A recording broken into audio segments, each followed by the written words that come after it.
ದ್ವಿತೀಯ PUCಯಲ್ಲಿ ಇತಿಹಾಸವನ್ನು ಓದುತ್ತಿರುವ ವಿದ್ಯಾರ್ಥಿಗಳಿಗೆ ಸ್ವಾಗತ.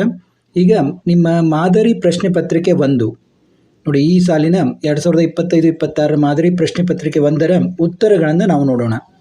ಈಗಾಗಲೇ ನಿಮ್ಮ ದ್ವಿತೀಯ PUCಯ ಕನ್ನಡದ ಮಾದರಿ ಪ್ರಶ್ನೆ ಪತ್ರಿಕೆ 1, 2 ಮತ್ತು 3 ಈ 3 ಪ್ರಶ್ನೆ ಪತ್ರಿಕೆಗಳ ಉತ್ತರಗಳನ್ನು ಕೂಡ ನಮ್ಮ ಚಾನಲ್ನಲ್ಲಿ ಮಾಡಿದ್ದು, ಅವುಗಳನ್ನು ಕೂಡ ನೀವು ನೋಡಬಹುದು.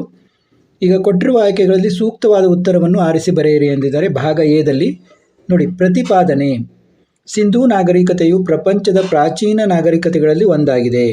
ಇದು ಈಜಿಪ್ಟ್, ಮೆಸೊಪೊಟೇಮಿಯಾ ಮತ್ತು ಚೀನಾ ನಾಗರಿಕತೆಗಳ ಸಮಕಾಲೀನ ನಾಗರಿಕತೆಯಾಗಿದೆ. ಈ ರೀತಿ ಒಂದು ಅಸರ್ಷನ್ ಮತ್ತು ರೀಸನಿಂಗ್ ಕ್ವಶನ್ನ ಕೇಳಿದ್ದಾರೆ. ಇದರಲ್ಲಿ ನೋಡಿ, 2 ಸರಿಯಾಗಿದೆ. ಎ ಮತ್ತು ಆರ್ ಎರಡೂ ಸರಿಯಾಗಿವೆ ಹಾಗೂ ಎನ ಸರಿಯಾದ ವಿವರಣೆಯಾಗಿದೆ. ಉತ್ತರ ಸಿ. ಇನ್ನು ಶಾತವಾಹನರ ರಾಜಧಾನಿ ಪ್ರತಿಷ್ಠಾನ ಪ್ರಸ್ತುತ ಕಂಡುಬರುವ ರಾಜ್ಯ ಯಾವ ರಾಜ್ಯದಲ್ಲಿ ಕಂಡುಬರ್ತದೆ? ಇದು ಮಹಾರಾಷ್ಟ್ರ ರಾಜ್ಯದಲ್ಲಿ ಕಂಡುಬರುತ್ತದೆ. ಮಹಾರಾಷ್ಟ್ರದ ಆಧುನಿಕ ಪೈಥಾನ್ ಎನ್ನುವುದೇ ಆಗಿನ ಪ್ರತಿಷ್ಠಾನ. 2ನೇ ತರೈನ್ ಯುದ್ಧ ಇವರುಗಳ ನಡುವೆ ನಡೆಯಿತು. ಯಾರ ನಡುವೆ ನಡೆಯಿತು? ತರೈನ್ ಯುದ್ಧ ಮಹಮ್ಮದ್ ಗೋರಿ ಮತ್ತು ಪೃಥ್ವಿರಾಜ್ ಚೌಹಾಣ್ ಅವರ ನಡುವೆ ನಡೆಯಿತು. ನೋಡಿ, ವಿಶಿಷ್ಟಾದ್ವೈತ ಸಿದ್ಧಾಂತದ ಪ್ರತಿಪಾದಕರು ಯಾರು? ನೋಡಿ, ವಿಶಿಷ್ಟಾದ್ವೈತ ಸಿದ್ಧಾಂತದ ಪ್ರತಿಪಾದಕರು ರಾಮಾನುಜಾಚಾರ್ಯರು. ನೀವೆಲ್ಲ ಈ ಸಿದ್ಧಾಂತಗಳನ್ನು ನೆನಪಿಡಬೇಕು. ಶಂಕರಾಚಾರ್ಯರು ಅದ್ವೈತ ಸಿದ್ಧಾಂತವನ್ನು ಪ್ರತಿಪಾದಿಸಿದರೆ, ಮಧ್ವಾಚಾರ್ಯರು ದ್ವೈತ ಸಿದ್ಧಾಂತವನ್ನು ಪ್ರತಿಪಾದಿಸಿದರು. ಬಸವೇಶ್ವರರು ಶಕ್ತಿ ವಿಶಿಷ್ಟಾದ್ವೈತ ಸಿದ್ಧಾಂತವನ್ನು ಪ್ರತಿಪಾದಿಸಿದರು. ಭಾರತೀಯ ರಾಷ್ಟ್ರೀಯ ಕಾಂಗ್ರೆಸ್ ಮೊದಲ ಅಧಿವೇಶನ ನಡೆದ ವರ್ಷ 1885. ಇನ್ನು ಕೊಟ್ಟಿರುವ ಉತ್ತರಗಳಲ್ಲಿ ಸರಿಯಾದುದನ್ನು ಆರಿಸಿ ಬಿಟ್ಟ ಸ್ಥಳಗಳನ್ನು ಭರ್ತಿ ಮಾಡಿ ಎಂದಿದ್ದಾರೆ. ಅಶ್ವಘೋಷ ರಚಿಸಿದ ಕೃತಿ ಯಾವುದು? ಬುದ್ಧಚರಿತ. ಎಲಿಫೆಂಟ್ ಆದ ಪುರಾತನ ಹೆಸರು ಗೋರವಪುರಿ. ಡ್ಯಾಶ್ನನ್ನು ಭಾರತದ ಗಿಣಿ ಎಂದು ಕರೆಯಲಾಗಿದೆ. ಯಾರನ್ನ? ಅಮೀರ್ ಖುಸ್ರೋ. ಡ್ಯಾಶ್ ರವರು ಮೈಸೂರು ರಾಜ್ಯದ ಪ್ರಥಮ ಮುಖ್ಯಮಂತ್ರಿಯಾಗಿದ್ದರು. ಯಾರು? KC ರೆಡ್ಡಿ. ರಕ್ಷಿಸು ಕರ್ನಾಟಕ ದೇವಿ ಗೀತೆಯನ್ನು ರಚಿಸಿದವರು ಶಾಂತಕವಿ.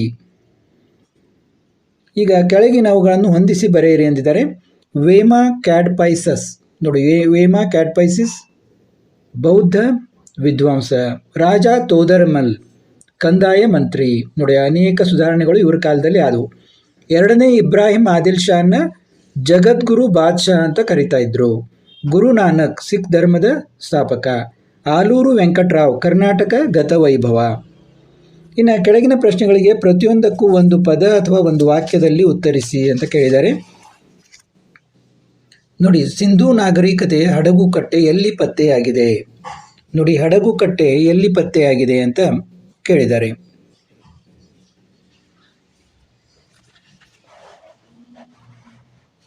ಲೋಥಾಲ್ ಎಂಬಲ್ಲಿ ಅದು ಪತ್ತೆಯಾಗಿದೆ. ಲೋಥಾಲ್, ದೊಡ್ಡ ಥ, ಲೋಥಾಲ್. ಅರ್ಥಶಾಸ್ತ್ರ ಬರೆದವರು ಯಾರು? ನಿಮಗೆಲ್ಲ ಗೊತ್ತಿದೆ. ಅರ್ಥಶಾಸ್ತ್ರವನ್ನು ಬರೆದವರು ಕೌಟಿಲ್ಯ. ಕೌಟಿಲ್ಯನ ಅರ್ಥಶಾಸ್ತ್ರ ಅಂತಲೇ ಫೇಮಸ್ ಆಗಿದೆ. ಕಬೀರರು ರಚಿಸಿದ ಭಕ್ತಿಗೀತೆಗಳು ಯಾವ ಪ್ರಕಾರದಲ್ಲಿವೆ? ದೋಹ. ನಿಮ್ಮ ಪುಸ್ತಕದಲ್ಲಿ ದೋಹ ಅಂತ ಕೊಟ್ಟಿದ್ದಾರೆ, ದೋಹ ಅಂತ ಬರೀರಿ. ಡಚ್ ಈಸ್ಟ್ ಇಂಡಿಯಾ ಕಂಪನಿ ಯಾವ ವರ್ಷ ಸ್ಥಾಪನೆಯಾಯಿತು? ನೋಡಿ, 1602ರಲ್ಲಿ ಸ್ಥಾಪನೆಯಾಯಿತು. ಸೋರಿಕೆ ಸಿದ್ಧಾಂತವನ್ನು ಪ್ರತಿಪಾದಿಸಿದವರು ಯಾರು? ನೋಡಿ, ಸೋರಿಕೆ ಸಿದ್ಧಾಂತವನ್ನು ಪ್ರತಿಪಾದಿಸಿದವರು ದಾದಾಬಾಯಿ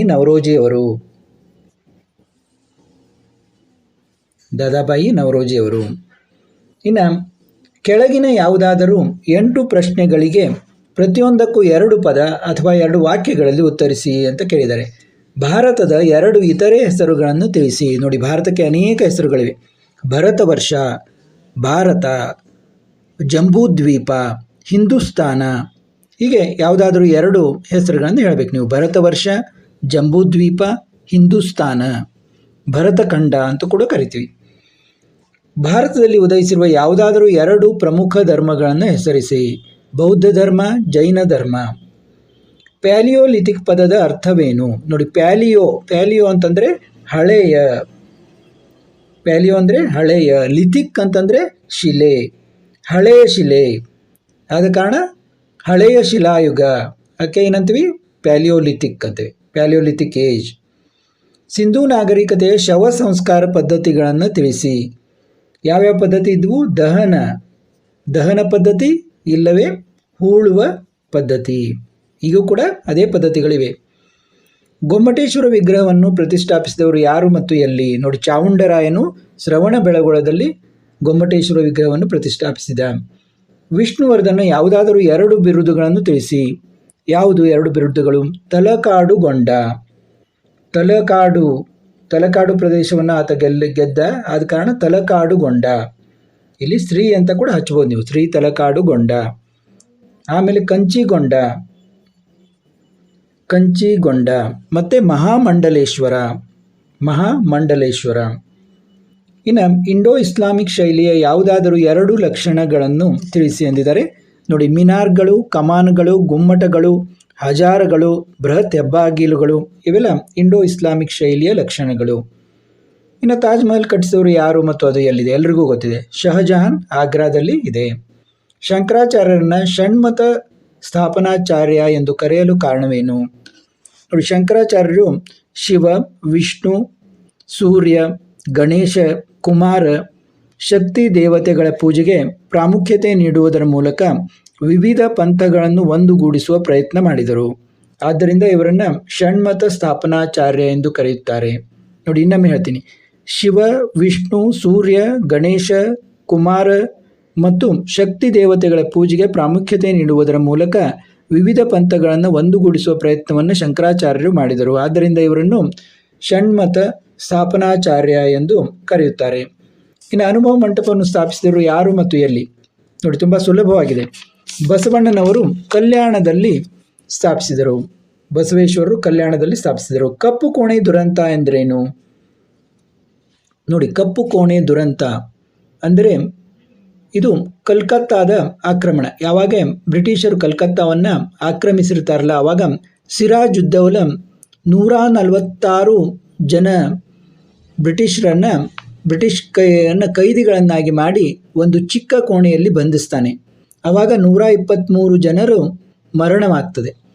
ಕೇವಲ 23 ಜನ ಮಾತ್ರ ಬದುಕುಳಿತಾರೆ. ಇದಕ್ಕನ್ನ ಕಪ್ಪು ಕೋಣೆಯ ದುರಂತ ಅಂತ ಅಂತಾರೆ. ಸಿರಾಜುದ್ದೌಲ ಖೈದಿಗಳನ್ನು ಮರಣ ಅಪ್ಪಿದ್ದು. ಭಾರತದ ಪ್ರಥಮ ಸ್ವಾತಂತ್ರ್ಯ ಸಮರದ ವಿಫಲತೆಗೆ ಯಾವುದಾದರೂ 2 ಕಾರಣಗಳನ್ನು ಕೊಡಿ ಎಂದರೆ, ಇದು ಕೇವಲ ಮಧ್ಯ ಭಾರತಕ್ಕೆ ಸೀಮಿತವಾಗಿತ್ತು, ಅಂದರೆ ಪೂರ್ಣ ಭಾರತವನ್ನು ಆವರಿಸಿರಲಿಲ್ಲ.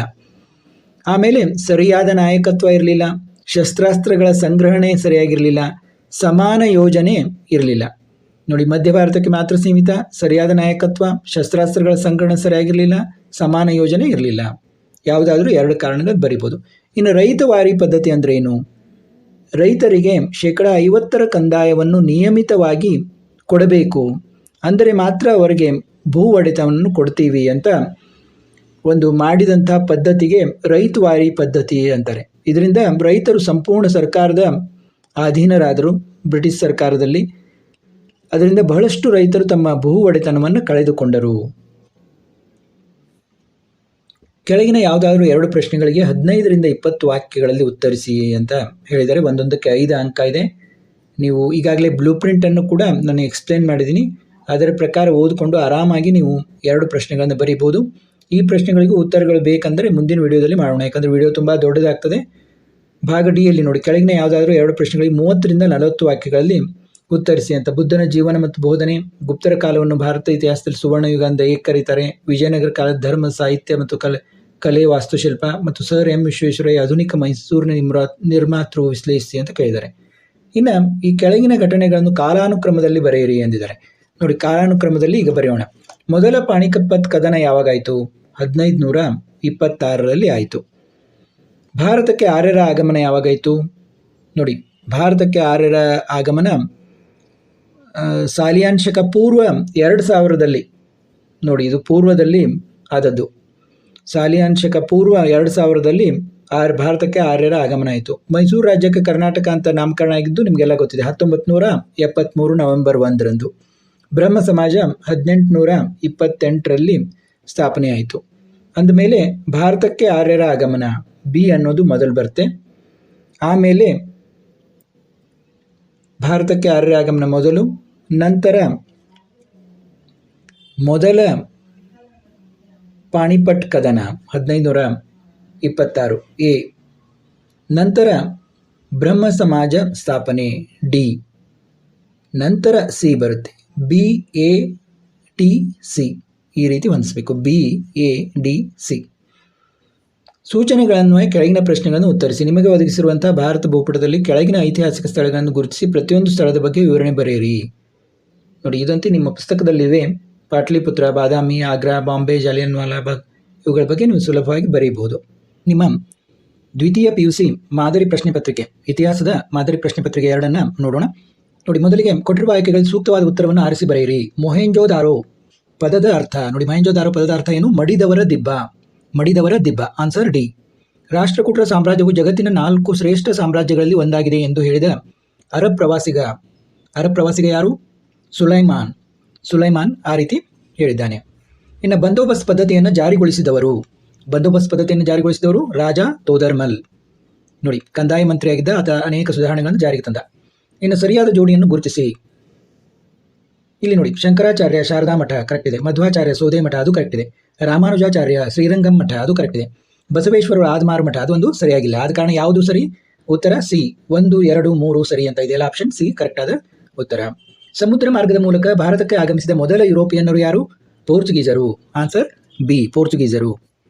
ಇನ್ನು ಕೊಟ್ಟಿರುವ ಉತ್ತರಗಳಲ್ಲಿ ಸರಿಯಾದದನ್ನು ಆರಿಸಿ ಬಿಟ್ಟ ಸ್ಥಳಗಳನ್ನು ಭರ್ತಿ ಮಾಡಿ ಅಂತ ಕೇಳಿದ್ದಾರೆ. ನೋಡಿ, 11ನೇ ಪ್ರಶ್ನೆ. ಇದರಲ್ಲಿ ಜೈನ ಧರ್ಮದ ಚಿಹ್ನೆ ಯಾವುದು? ಜೈನ ಧರ್ಮದ ಚಿಹ್ನೆ ಸ್ವಸ್ತಿಕ್ ಅನ್ನೋದು ಜೈನ ಧರ್ಮದ ಚಿಹ್ನೆ. ಆಲ್ಬೇರೂನಿಯ ಪ್ರಸಿದ್ಧ ಕೃತಿ ಯಾವುದು?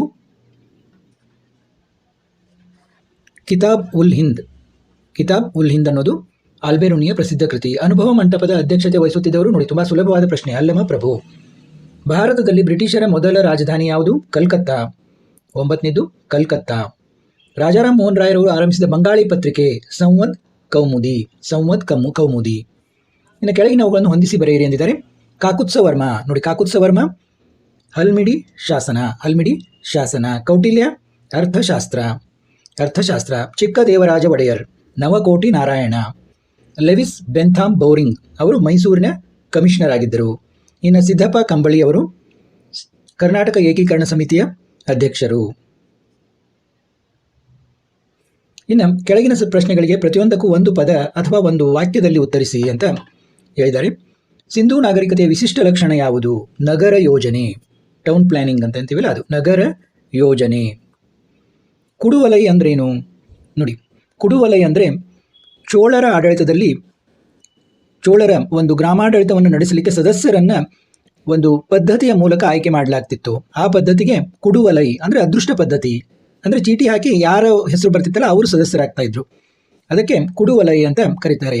ಸದಸ್ಯರನ್ನು ಆರಿಸುವಂತಹ ಪದ್ಧತಿ. ಚೋಳರ ಆಡಳಿತದಲ್ಲಿ, ಗ್ರಾಮಾಡಳಿತದಲ್ಲಿ ಸದಸ್ಯರನ್ನು ಆರಿಸುವ ಪದ್ಧತಿಗೆ ಕುಡಿವಲೈ ಅಂತ ಕರೀತಾರೆ. ಬೀದರ್ನಲ್ಲಿರುವ ಮದರಸ ನಿರ್ಮಿಸಿದವರು ಯಾರು? ಮಹಮ್ಮದ್ ಗವಾನ್. ದ್ವೈತ ಪದದ ಅರ್ಥವೇನು? ದ್ವೈತ ಅಂತಂದ್ರೆ ಏನು ಪದದ ಅರ್ಥ? ದ್ವೈತ ಅಂದರೆ ಎರಡು. ಅಂದರೆ ಮಧ್ವಾಚಾರ್ಯರ ಪ್ರಕಾರ ಜೀವಾತ್ಮ ಮತ್ತು ಪರಮಾತ್ಮ ಎರಡು ಬೇರೆ ಬೇರೆ. ಮಧ್ವಾಚಾರ್ಯರ ಪ್ರಕಾರ. ಶಂಕರಾಚಾರ್ಯ ಪ್ರಕಾರ ಅವರು ಅದ್ವೈತ ಸಿದ್ಧಾಂತವನ್ನು ಪ್ರತಿಪಾದಿಸಿದರು. ಅಂದರೆ ಜೀವಾತ್ಮ ಪರಮಾತ್ಮ ಎರಡು ಒಂದೇ ಅಂತ ಹೇಳಿದರು ಅವರು, ಶಂಕರಾಚಾರ್ಯರು. ಆದರೆ ಮಧ್ವಾಚಾರ್ಯರು ಜೀವಾತ್ಮ ಮತ್ತು ಪರಮಾತ್ಮ ಬೇರೆ ಬೇರೆ ಅಂತ ಹೇಳಿದರು. ಬ್ರಿಟಿಷರು ಬಂಗಾಳವನ್ನು ಏಕೆ ವಿಭಜಿಸಿದರು? ನೋಡಿ, ಬ್ರಿಟಿಷರು ಹಿಂದೂಗಳನ್ನು ಮತ್ತು ಮುಸ್ಲಿಮರನ್ನು ಬೇರೆ ಬೇರೆ ಮಾಡಬೇಕು, ಇವರ ನಡುವೆ ಒಡಕನ್ನು ತರಬೇಕು ಅನ್ನುವ ಉದ್ದೇಶದಿಂದ ಬಂಗಾಳವನ್ನು ವಿಭಜಿಸಿದರು. ಇನ್ನು ಕೆಳಗಿನ ಯಾವುದಾದ್ರೂ 8 ಪ್ರಶ್ನೆಗಳಿಗೆ ಪ್ರತಿಯೊಂದಕ್ಕೂ 2 ಪದ ಅಥವಾ 2 ವಾಕ್ಯಗಳಲ್ಲಿ ಉತ್ತರಿಸಿರಿ. ನೋಡಿ, ಯಾವುದಾದ್ರೂ 2 ಭಾರತೀಯ ನೃತ್ಯ ಪ್ರಕಾರಗಳನ್ನು ಹೆಸರಿಸಿ. ನೋಡಿ, ತುಂಬಾ ಸುಲಭವಾದ ಪ್ರಶ್ನೆ. ಭರತನಾಟ್ಯ, ಕಥಕ್, ಕೂಚಿಪುಡಿ, ಕಥಕ್ಕಳಿ, ಮಣಿಪುರಿ, ಒಡಿಸ್ಸಿ, ಹೀಗೆ ಅನೇಕ ಭಾರತೀಯ ನೃತ್ಯ ಪ್ರಕಾರಗಳಿವೆ. ಇವೆ ಯಾವುದಾದ್ರೂ 2 ಹೇಳ್ಬೋದು ನೀವು. ಭರತನಾಟ್ಯ, ಕೂಚಿಪುಡಿ, ಕಥಕ್ಕಳಿ, ಮಣಿಪುರಿ, ಒಡಿಸ್ಸಿ ಯಾವುದಾದ್ರೂ 2 ಹೇಳ್ಬೋದು. ಕವಿರಾಜ ಮಾರ್ಗದ ಪ್ರಕಾರ ಕರ್ನಾಟಕದ ಮೇರೆ ಎಲ್ಲಿಂದ ಎಲ್ಲಿಯವರೆಗೆ ಇತ್ತು? ನೋಡಿ, ಕವಿರಾಜ ಮಾರ್ಗದಲ್ಲಿ ಏನಂತ ವರ್ಣಿಸಿದ್ದಾರೆ ಕರ್ನಾಟಕವನ್ನು?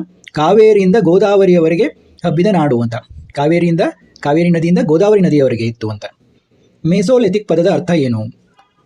ನೋಡಿ, ಮೇಸೋ ಅಂತಂದರೆ ಮಧ್ಯ, ಲಿಥಿಕ್ ಅಂತಂದರೆ ಶಿಲೆ, ಮೀಸೋಲಿಥಿಕ್ ಅಂತಂದರೆ ಮಧ್ಯ ಶಿಲಾಯುಗ.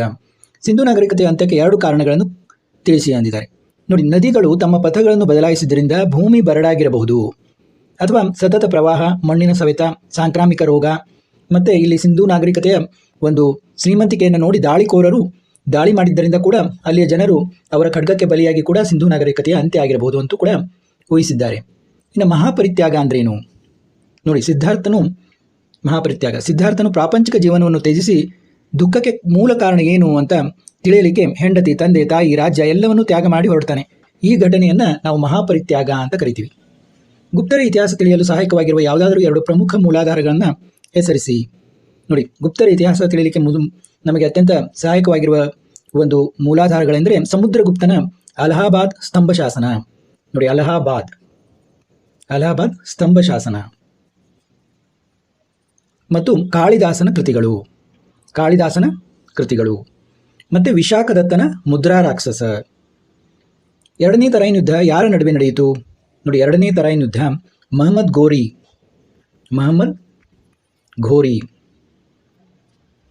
ಮತ್ತು ಪೃಥ್ವಿರಾಜ್ ಚೌಹಾಣರ ನಡುವೆ ನಡೆಯಿತು. ನೀವು ನೋಟ್ ಮಾಡ್ಕೋಬಹುದು. ಮಹಮ್ಮದ್ ಘೋರಿ ಮತ್ತು ಪೃಥ್ವಿರಾಜ್ ಚೌಹಾಣ್ ನಡುವೆ ನಡೆಯಿತು ಎರಡನೇ ತರೈನ್ ಯುದ್ಧ. ನೋಡಿ, ಕೆಲವೊಮ್ಮೆ ಇವೇ ಪ್ರಶ್ನೆಗಳನ್ನು ನಿಮ್ಮ ಫೈನಲ್ ಎಕ್ಸಾಮ್ನಲ್ಲಿ ಕೂಡ ಕೇಳೋ ಚಾನ್ಸು ಜಾಸ್ತಿ ಇರುತ್ತೆ. ಶಿವಾಜಿಯ ಮೇಲೆ ಪ್ರಭಾವ ಬೀರಿದ 2 ವ್ಯಕ್ತಿಗಳನ್ನು ಹೆಸರಿಸಿರಿ. ನೋಡಿ, ತಾಯಿ ಜೀಜಾಬಾಯಿ ಮತ್ತು ಗುರು ದಾದಾಜಿ ಕೊಂಡದೇವ ಅವರು ಶಿವಾಜಿಯ ಮೇಲೆ ಬಹಳ ಪ್ರಭಾವ ಬೀರಿದ ವ್ಯಕ್ತಿಗಳು. ಶಂಕರಾಚಾರ್ಯರು ಎಲ್ಲಿ ಮತ್ತು ಯಾವಾಗ ಜನಿಸಿದರು ನೋಡಿ. ಶಂಕರಾಚಾರ್ಯರು ಕೇರಳದ ಕಾಲಡಿ ಅನ್ನುವಂಥ ಊರಲ್ಲಿ ಜನಿಸಿದರು. ಯಾವಾಗ? ಸಾಮಾನ್ಯ ಶಕೆ 788ರಲ್ಲಿ ಜನಿಸಿದರು. ಸಾಮಾನ್ಯ ಶಕ 788ರಲ್ಲಿ ಕೇರಳದ ಕಾಲಡಿಯಲ್ಲಿ ಜನಿಸಿದರು. 2 ಸೂಫಿ ಪಂಥಗಳನ್ನು ಹೆಸರಿಸಿ. ಯಾವ್ಯಾವು? ಒಂದು ಚಿಸ್ತಿ ಪಂಥ, ಇನ್ನೊಂದು ಪಂಥ ಯಾವುದು? ಸುಹರ್ವರ್ದಿ. ಚಿಸ್ತಿ ಮತ್ತು ಸುಹರ್ವರ್ದಿ. ದಯಾನಂದ ಸರಸ್ವತಿಯವರ ತಂದೆ ತಾಯಿಗಳನ್ನು ಹೆಸರಿಸಿ. ನೋಡಿ, ತಂದೆ ಯಾರು? ಕೃಷ್ಣಾಜಿ ತಿವಾರಿ, ತಾಯಿ ಯಶೋಧಾಬಾಯಿ. ಇನ್ನು ವಿಶ್ವೇಶ್ವರಯ್ಯನವರ ಯಾವುದಾದ್ರೂ 2 ಕೃತಿಗಳನ್ನು ತಿಳಿಸಿ ಅಂತಂದಿದ್ದಾರೆ. ನೋಡಿ, ಅವರ ಬರೆದ ಕೃತಿಗಳು ಇಂಗ್ಲೀಷ್ನಲ್ಲಿವೆ. ಆ ಕೃತಿಗಳ ಹೆಸರು a vision of prosperous Mysore, ಇನ್ನೊಂದು ರೀಕನ್ಸ್ಟ್ರಕ್ಟಿಂಗ್ ಇಂಡಿಯಾ. ನಿಮಗೆ ನೆನಪಾಗ್ತದೆ, ಮತ್ತೊಂದನ್ನು ನೆನಪಿಟ್ಕೋಬಹುದು. Planned economy for India. ನೋಡಿ, 2 ಇಂಡಿಯಾ ಅಂತ ಲಾಸ್ಟ್ ಬರೋದ್ರಿಂದ ಇವನು ನೆನಪಿಟ್ಕೋಬಹುದು. Reconstructing India, planned economy for India. ಇನ್ನೊಂದು a vision of prosperous Mysore. ರಾಜ್ಯ ಪುನರ್ವಿಂಗಡಣಾ ಸಮಿತಿಯ ಯಾರಾದರೂ 2 ಸದಸ್ಯರ ಹೆಸರನ್ನು ತಿಳಿಸಿ ಎಂದಿದ್ದಾರೆ. ನೋಡಿ, ಫಜಲ್ ಅಲಿ ಅವರು ಚೇರ್ಮನ್ ರಾಗಿದ್ದರು. ಫಜಲ್ ಅಲಿ ಸಮಿತಿ ಅಂತಲೇ ಕರೆದಿದ್ದಾರೆ ರಾಜ್ಯ ಪುನರ್ವಿಂಗಡಣಾ ಸಮಿತಿಗೆ. ಫಜಲ್ ಅಲಿ ಚೇರ್ಮನ್ರು. ಎಚ್.ಎನ್. ಕುಂಜುರು, ಕೆ.ಎಂ. ಪಣಿಕ್ಕರ್ ಅವರು ಸದಸ್ಯರು. ಕೆ.ಎಂ. ಪಣಿಕ್ಕರ್ ಮತ್ತು ಎಚ್.ಎನ್. ಕುಂಜುರು, ಫಜಲ್ ಅಲಿ ಚೇರ್ಮನ್ ರಾಗಿದ್ದರು. ಈ 3 ಮಂದಿಯಲ್ಲಿ ಯಾರಾದರೂ 2 ಹೆಸರು ಬರೆದರೂ ಕೂಡ ನಡೆಯುತ್ತೆ. ಇನ್ನು ಭಾಗ ಸಿ ಯಲ್ಲಿ ನೋಡಿ, ನಿಮಗೆ ಕೆಳಗಿನ ಯಾವುದಾದ್ರೂ 2 ಪ್ರಶ್ನೆಗಳಿಗೆ 15ರಿಂದ 20 ವಾಕ್ಯಗಳಲ್ಲಿ ಉತ್ತರಿಸಿರಿ ಅಂತ ಕೇಳಿದರೆ. ಗಾಂಧಾರ ಕಲಾಶೈಲಿಯ ಪ್ರಮುಖ ಲಕ್ಷಣಗಳನ್ನು ವಿವರಿಸಿ. ತಾಳಿಕೋಟೆಯ ಕದನದ ಕಾರಣಗಳು ಮತ್ತು ಪರಿಣಾಮಗಳು ಯಾವುವು? ಬ್ರಿಟಿಷರೊಂದಿಗೆ ಟಿಪ್ಪುವಿನ ಹೋರಾಟವನ್ನು ಚರ್ಚಿಸಿ. ಬ್ರಿಟಿಷರ ಆಡಳಿತವು ಭಾರತೀಯ ಶಿಕ್ಷಣದ ಮೇಲೆ ಬೀರಿದ ಪ್ರಭಾವವನ್ನು ಕುರಿತು ಬರೆಯಿರಿ. ಈ 4ರಲ್ಲಿ ನೀವು ಯಾವುದಾದ್ರೂ 2 ಬರೆಯತಕ್ಕದ್ದು. ಒಂದೊಂದಕ್ಕೆ 5 ಅಂಕ. ಇನ್ನು ಭಾಗ ಡಿ ಯಲ್ಲಿ ಕೆಳಗಿನ ಯಾವುದಾದ್ರೂ 2 ಪ್ರಶ್ನೆಗಳಿಗೆ 30ರಿಂದ 40 ವಾಕ್ಯಗಳಲ್ಲಿ ಉತ್ತರಿಸಿ ಅಂತಂದಿದ್ದಾರೆ. ಆರ್ಯರ ರಾಜಕೀಯ, ಸಾಮಾಜಿಕ, ಆರ್ಥಿಕ ಮತ್ತು ಧಾರ್ಮಿಕ ಸ್ಥಿತಿಯನ್ನು ಕುರಿತು ಬರೆಯಿರಿ. ಇಮ್ಮಡಿ ಪುಲಿಕೇಶಿ ಸಾಧನೆಗಳನ್ನು ವಿವರಿಸಿ. ಅಕ್ಬರ್ನ ಜೀವನ ಮತ್ತು ಸಾಧನೆಗಳನ್ನು ವಿವರಿಸಿ. ಭಾರತದ ರಾಷ್ಟ್ರೀಯ ಚಳವಳಿಯಲ್ಲಿ ಗಾಂಧೀಜಿಯವರ ಪಾತ್ರವನ್ನು ವಿವರಿಸಿ, ಚರ್ಚಿಸಿರಿ ಅಂತ ಕೇಳಿದ್ದಾರೆ. ನೋಡಿ, ಈಗ ಭಾಗ ಇ ಯಲ್ಲಿ ಕೆಳಗಿನ ಘಟನೆಗಳನ್ನು ಕಾಲಾನುಕ್ರಮದಲ್ಲಿ ಬರೆಯಿರಿ ಅಂತ ಕೇಳಿದ್ದಾರೆ. ಕನೌಜಿನ ಧಾರ್ಮಿಕ ಮಹಾಸಭೆ ಯಾವಾಗ ನಡೆಯಿತು? ಸಾಮಾನ್ಯ ನೋಡಿ ಶಕೆ 646ರಲ್ಲಿ ನಡೆಯಿತು. ಆಮೇಲೆ ಶ್ರೀರಂಗಪಟ್ಟಣ ಒಪ್ಪಂದ ಯಾವಾಗ ನಡೆದಿದ್ದು? 1792. ಭಾರತೀಯ ರಾಷ್ಟ್ರೀಯ ಕಾಂಗ್ರೆಸ್ ಸ್ಥಾಪನೆ 1885. ಹಳದಿಘಾಟ್ ಕದನ 1576. ಇದು ಮಹಾರಾಣಾ ಪ್ರತಾಪ್ ಮತ್ತು ರಾಜಾ ಮಾನ್ಸಿಂಗ್ ನಡುವೆ ನಡೆಯಿತು. ನೋಡಿ, ಕನೌಜಿನ ಧಾರ್ಮಿಕ ಮಹಾಸಭೆ ಎ ಮೊದಲು ಬರುತ್ತೆ 646ರಲ್ಲಿ. ಆಮೇಲೆ ನೆಕ್ಸ್ಟ್ ಯಾವ್ದು ಬರುತ್ತೆ ಅಂದರೆ ಹಳದಿಘಾಟ್ ಕದನ ಡಿ. ನಂತರದಲ್ಲಿ ಬರೋದು ಶ್ರೀರಂಗಪಟ್ಟಣ ಒಪ್ಪಂದ ಬಿ. ನಂತರ ಬರುವುದು ಭಾರತೀಯ ರಾಷ್ಟ್ರೀಯ ಕಾಂಗ್ರೆಸ್ ಸ್ಥಾಪನೆ ಸಿ. ಅಂದರೆ ಮೊದಲು ಎ, ಡಿ, ನಂತರ ಬಿ, ನಂತರ ಸಿ, ಈ ರೀತಿ ಬರ್ತವೆ. ಇನ್ನು ಸೂಚನೆಗಳನ್ನು ಕೆಳಗಿನ ಪ್ರಶ್ನೆಗಳನ್ನು ಉತ್ತರಿಸಿ ಅಂತ ಒಂದು ಭಾರತದ ಭೂಪಟದಲ್ಲಿ ಕೆಳಗಿನ ಐತಿಹಾಸಿಕ ಸ್ಥಳಗಳನ್ನು ಗುರುತಿಸಿ ಅಂದಿದ್ದಾರೆ.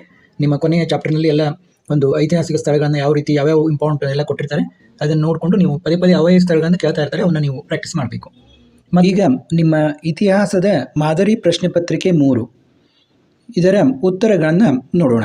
ಕೊಟ್ಟಿರುವ ಆಯ್ಕೆಗಳಲ್ಲಿ ಸೂಕ್ತವಾದ ಉತ್ತರವನ್ನು ಆರಿಸಿ ಬರೆಯಿರಿ. ನೋಡಿ, ಪ್ರಾಚೀನ ಭಾರತ ರೋಮ್ಗಳ ಸಂಬಂಧ ಕುರಿತು ತಿಳಿಸುವ ಗ್ರಂಥ ಯಾವುದು? ನ್ಯಾಚುರಲ್ ಹಿಸ್ಟೋರಿಯಾ ಅನ್ನುವಂಥ ಗ್ರಂಥ ಪ್ರಾಚೀನ ಭಾರತ ಮತ್ತು ರೋಮ್ಗಳ ಸಂಬಂಧವನ್ನು ತಿಳಿಸ್ತದೆ. ಇನ್ನು ಪ್ರತಿಪಾದನೆ ಮತ್ತು ರೀಸನ್ ಆ್ಯಂಡ್ ಅಸರ್ಷನ್ ಒಂದು ಇದನ್ನು ಕೊಟ್ಟಿದ್ದಾರೆ ನೋಡಿ. ವೇದಗಳ ಜನರು ಯುದ್ಧಗಳಲ್ಲಿ ವಂಚನೆಯ ಮಾರ್ಗವನ್ನು ಅನುಸರಿಸಿದರು, ಯುದ್ಧದಲ್ಲಿ ಜಯಗಳಿಸುವುದು ಪ್ರಮುಖವಾಯಿತು. ನೋಡಿ, ಇದರಲ್ಲಿ ಯಾವುದು ಕರೆಕ್ಟು? ನೋಡಿ, ವೇದಗಳ ಜನರು ಯುದ್ಧಗಳಲ್ಲಿ ವಂಚನೆ ಮಾರ್ಗವನ್ನು ಅನುಸರಿಸಿದರು, ಯಾಕಂದರೆ ಯುದ್ಧದಲ್ಲಿ ಜಯಗಳಿಸುವುದು ತುಂಬ ಪ್ರಮುಖವಾಗಿತ್ತು. ಆದ್ದರಿಂದ ಎ ಮತ್ತು ಆರ್ ಎರಡು ಸರಿಯಾಗಿವೆ, ಹಾಗೂ ಆರ್ ಎನ ಸರಿಯಾದ ವಿವರಣೆಯಾಗಿದೆ. ಅಂದರೆ ಉತ್ತರ ವೇದಗಳ ಕಾಲದಲ್ಲಿ ಯುದ್ಧದಲ್ಲಿ ಜಯಿಸುವುದೇ ಒಂದು ದೊಡ್ಡ ಇದಾಗಿತ್ತು. ಆದ ಕಾರಣ ಅವರು ಯಾವುದೇ ಮೋಸ ಮಾಡಿ ಆದರೂ ಯುದ್ಧವನ್ನು ಗೆಲ್ಲಬೇಕಂತಿದ್ರು. ಈಗ ಮಾಮೂಲಕ್ ಪದದ ಅರ್ಥ ಗುಲಾಮ. ಉತ್ತರ ಎ. ಅದ್ವೈತ ಸಿದ್ಧಾಂತದ ಪ್ರತಿಪಾದಕರು. ನೋಡಿ, ಅದ್ವೈತ ಸಿದ್ಧಾಂತ ಪ್ರತಿಪಾದಕರು ಶಂಕರಾಚಾರ್ಯರು. ನೋಡಿ, ಈ ಒಂದು ಸಿದ್ಧಾಂತಗಳನ್ನು ಪ್ರತಿ ಸರಿ ಯಾವುದಾದ್ರೂ ಒಂದು ಕೇಳ್ತಾರೆ, ನೀವು ಸರಿಯಾಗಿ ನೆನಪಿಟ್ಕೋಬೇಕು. ನೋಡಿ, ಅದ್ವೈತ ಶಂಕರಾಚಾರ್ಯರು, ಮಧ್ವಾಚಾರ್ಯರು ದ್ವೈತ ಸಿದ್ಧಾಂತ, ರಾಮಾನುಜಾಚಾರ್ಯರು ವಿಶಿಷ್ಟ ಅದ್ವೈತ, ಬಸವೇಶ್ವರರು ಶಕ್ತಿ ವಿಶಿಷ್ಟಾದ್ವೈತ. ಇದನ್ನು ನೆನಪಿನಲ್ಲಿಟ್ಕೊಳ್ಳಿ. ಇನ್ನು 5ನೇ ಪ್ರಶ್ನೆ ನೋಡಿ, ಪ್ಲಾಸಿ ಕದನ ನಡೆದ ವರ್ಷ. ನೋಡಿ, ಪ್ಲಾಸಿ ಕದನ ನಡೆದ ವರ್ಷ ಯಾವುದು? 1757. ಪ್ಲಾಸಿ ಕದನ ಯಾರ ಮಧ್ಯೆ ನಡೆಯಿತು? ಬ್ರಿಟಿಷ್ ಈಸ್ಟ್ ಇಂಡಿಯಾ ಕಂಪನಿ ಮತ್ತು ಬಂಗಾಳದ ನವಾಬ ಸಿರಾಜುದ್ದೌಲನ ನಡುವೆ ನಡೆಯಿತು. ಇನ್ನು ಕೊಟ್ಟಿರುವ ಉತ್ತರಗಳಲ್ಲಿ ಸರಿಯಾದನ್ನು ಆರಿಸಿ ಬಿಟ್ಟ ಸ್ಥಳಗಳನ್ನು ಭರ್ತಿ ಮಾಡಿ ಎಂದಿದ್ದಾರೆ. ಸಿಂಧೂ ಜನರ ಪ್ರಧಾನ ದೇವತೆ. ನೋಡಿ, ತುಂಬ ಸುಲಭ, ಮಾತೃ ದೇವತೆ. ಹರ್ಷವರ್ಧನನ 2ನೇ ರಾಜಧಾನಿ ಕನೌಜ್. ಡ್ಯಾಶ್ನನ್ನು ಭಾರತದ ಗಿಣಿ ಎಂದು ಕರೆಯಲಾಗಿದೆ. ಯಾರನ್ನ? ಅಮೀರ್ ಖುಸ್ರೋವನ್ನ. ಗುರು ಗ್ರಂಥ ಸಾಹೇಬ್ ಗ್ರಂಥ ಡ್ಯಾಶ್ ಲಿಪಿಯಲ್ಲಿದೆ. ಯಾವ ಲಿಪಿಯಲ್ಲಿದೆ? ಗುರುಮುಖಿ ಲಿಪಿಯಲ್ಲಿದೆ. ಸಹಾಯಕ ಸೈನ್ಯ ಪದ್ಧತಿಗೆ ಸಹಿ ಹಾಕಿದ ಮೊದಲ ರಾಜ್ಯ ಯಾವುದು? ಹೈದರಾಬಾದ್. 15ಕ್ಕೆ ಉತ್ತರ ಹೈದರಾಬಾದ್. ಇನ್ನು ಕೆಳಗಿನವುಗಳನ್ನು ಹೊಂದಿಸಿ ಬರೆಯಿರಿ ಅಂತ ಕೇಳಿದ್ದಾರೆ. ನೋಡಿ, ಕಾನಿಷ್ಕ ಯಾವುದಕ್ಕೆ ಸರಿಯಾಗಿ ಹೊಂದುತ್ತದೆ? ಶಕಯುಗ. ಶಹಜಹಾನ್ ಎಲ್ರಿಗೂ ಗೊತ್ತು, ತಾಜ್ ಮಹಲ್. ಅನಿ Besant theosophical society. Sir M Visvesvaraya ಏನಂತ ಹೇಳಿದರು? ಕೈಗಾರಿಕೀಕರಣ ಇಲ್ಲವೇ ವಿನಾಶ. WC ಬ್ಯಾನರ್ಜಿ ನೋಡಿ, ಮೊದಲ ಕಾಂಗ್ರೆಸ್ ಅಧಿವೇಶನದ ಅಧ್ಯಕ್ಷರು. ನೋಡಿ, ಎಷ್ಟೊಂದು ಸುಲಭವಾಗಿ ಕೊಟ್ಟಿದ್ದಾರೆ. ಕೆಳಗಿನ ಪ್ರಶ್ನೆಗಳಿಗೆ ಪ್ರತಿಯೊಂದಕ್ಕೂ ಒಂದು ಪದ ಅಥವಾ ಒಂದು ವಾಕ್ಯದಲ್ಲಿ ಉತ್ತರಿಸಿ. ಮೊಹೆಂಜೋದಾರೋ ಪದದ ಅರ್ಥವೇನು? ನೋಡಿ, ಮೊಹೆಂಜೋದಾರೋ ಪದ ಅಂತದ ಅರ್ಥ ಏನು? ಮಡಿದವರ ದಿಬ್ಬ ಅಂತ ಅರ್ಥ. ಚೋಳರ ಮೊದಲ ರಾಜಧಾನಿ ಯಾವುದು? ನೋಡಿ, ಚೋಳರ ಮೊದಲ ರಾಜಧಾನಿ ಉರೈಯೂರ್, ಅಂದರೆ ಈಗಿನ ತಿರುಚಿರಾಪಳ್ಳಿ. ಜಗದ್ಗುರು ಬಾದ್ಶಾಹ ಎಂದು ಯಾರನ್ನು ಕರೆಯಲಾಗಿದೆ? ಜಗದ್ಗುರು ಬಾದ್ಶಾಹ ಎಂದು 2ನೇ ಇಬ್ರಾಹಿಂ ಆದಿಲ್ ಶಾನನ್ನು ಕರೆಯಲಾಗಿದೆ. ಚಿಸ್ತಿ ಪಂಥದ ಸ್ಥಾಪಕರು ಯಾರು? ಖ್ವಾಜಾ ಅಬ್ದುಲ್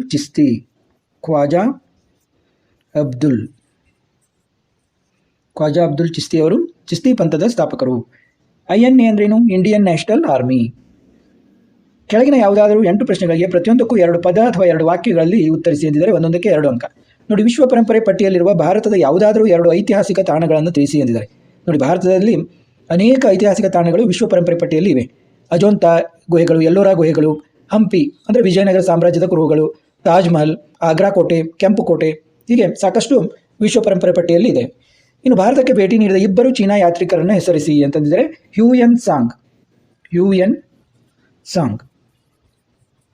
ಇನ್ನೊಬ್ರು ಯಾರು? ಫಾಹಿಯಾನ್. ಹ್ಯೂಯನ್ ಸಾಂಗ್ ಮತ್ತು ಫಾಹಿಯಾನ್. ನಿಯೋಲಿಥಿಕ್ ಪದದ ಅರ್ಥವೇನು? ನಿಯೋ ಅಂತಂದ್ರೆ ಏನು? ಹೊಸ. ನಿಯೋ ಅಂದರೆ ಹೊಸ, ಲಿಥಿಕ್ ಅಂದರೆ ಶಿಲೆ. ನಿಯೋಲಿಥಿಕ್ ಅಂದರೆ ಹೊಸ ಶಿಲಾಯುಗ. ಹರಪ್ಪ ಮತ್ತು ಮೊಹೆಂಜೋದಾರೋವನ್ನು ಸಂಶೋಧಿಸಿದವರು ಯಾರು? ನೋಡಿ, ಹರಪ್ಪವನ್ನು ಡಾಕ್ಟರ್ RB ದಯಾರಾಮ್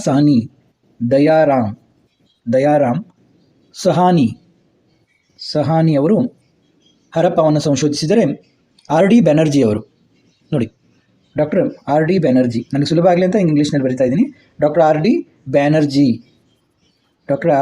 ಬ್ಯಾನರ್ಜಿ. ನಾನು ಡಿಕ್ಟೇಟ್ ಮಾಡೋದನ್ನು ನೀವು ಬರ್ಕೋಬೋದು. ಇನ್ನು ಬೌದ್ಧ ಧರ್ಮದ ಪಂಥಗಳನ್ನು ಹೆಸರಿಸಿ. ನೋಡಿ, ಹೀನಯಾನ ಮತ್ತು ಮಹಾಯಾನ.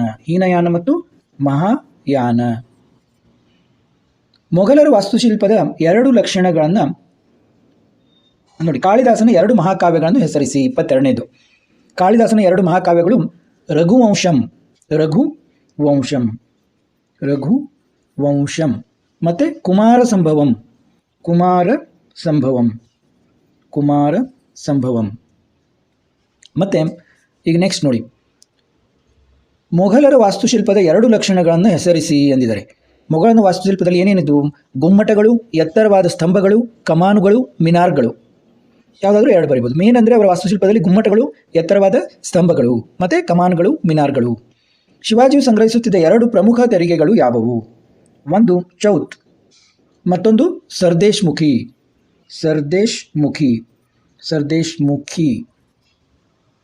ಮಧ್ವಾಚಾರ್ಯರು ಯಾವ ವರ್ಷ ಮತ್ತು ಎಲ್ಲಿ ಜನಿಸಿದರು? ಮಧ್ವಾಚಾರ್ಯರು ನೋಡಿ, ಅವರು ಉಡುಪಿ ಜಿಲ್ಲೆಯ ಪಾಜಕ ಎಂಬಲ್ಲಿ ಯಾವಾಗ ಜನಿಸಿದರು? 1238ರಲ್ಲಿ ಜನಿಸಿದರು. ಮಧ್ವಾಚಾರ್ಯರು ಉಡುಪಿ ಬಳಿಯ ಪಾಜಕದಲ್ಲಿ ಸಾಮಾನ್ಯ ಶಕೆ 1238ರಲ್ಲಿ ಜನಿಸಿದರು. ಇನ್ನು ಭಕ್ತಿ ಚಳುವಳಿಯ ಪ್ರಮುಖ ಅಂಶಗಳೇನು? ನೋಡಿ, ಭಕ್ತಿ ಚಳುವಳಿ ಹೆಸರೇ ಇದೆ. ಭಕ್ತಿ ಚಳುವಳಿಯಲ್ಲಿ ಪ್ರಮುಖ ಅಂಶ ಅಂದರೆ ಭಕ್ತಿ, ಧಾರ್ಮಿಕ ಸಾಮರಸ್ಯ, ಸಾಮಾಜಿಕ ಸಮಾನತೆ, ಲಿಂಗ ಸಮಾನತೆ. ಅಂದರೆ ಸಾಮಾಜಿಕವಾಗಿ ಎಲ್ಲರೂ ಸಮಾನರು ಅನ್ನುವಂಥ ಸಾಮಾಜಿಕ ಸಮಾನತೆ, ಮತ್ತು ಗಂಡು ಹೆಣ್ಣು ಇಬ್ಬರೂ ಸಮಾನರು ಅನ್ನುವಂಥ ಲಿಂಗ ಸಮಾನತೆ, ಮತ್ತು ಧಾರ್ಮಿಕ ಸಾಮರಸ್ಯ, ಎಲ್ಲ ಜಾತಿಯವರು ಧರ್ಮದವರು ಸಾಮರಸ್ಯದಿಂದ ಇರಬೇಕನ್ನೋದು ಭಕ್ತಿ ಚಳವಳಿಯ ಪ್ರಮುಖ ಅಂಶ. ಸ್ವಾಮಿ ವಿವೇಕಾನಂದರು ಪ್ರಕಟಿಸಿದ ಪತ್ರಿಕೆಗಳನ್ನು ಹೆಸರಿಸಿ ಎಂದಿದ್ದಾರೆ. ಪ್ರಬುದ್ಧ ಭಾರತ ಮತ್ತು ಇನ್ನೊಂದು ಏನು? ಉದ್ಬೋಧನಾ. ಉದ್ಬೋಧನಾ. ಇವು ಸ್ವಾಮಿ ವಿವೇಕಾನಂದರು ಪ್ರಕಟಿಸಿದ ಪತ್ರಿಕೆಗಳು. ಇನ್ನು ಮೈಸೂರಿನ ಇಬ್ಬರು ಪ್ರಮುಖ ಕಮಿಷನರ್ಗಳ ಹೆಸರನ್ನು ಹೇಳಿ ಎಂದಿದ್ದಾರೆ. ಒಬ್ಬರು ಮಾರ್ಕ್ ಕಬ್ಬನ್. ನೋಡಿ, ಕಬ್ಬನ್ ಪಾರ್ಕ್ ಇದೆಯಲ್ಲ, ಇದರಲ್ಲಿ ಆಗಿದ್ದದು ಮಾರ್ಕ್ ಕಬ್ಬನ್. ಮತ್ತು ಲೆವಿಸ್ ಬೆಂಥಾಮ್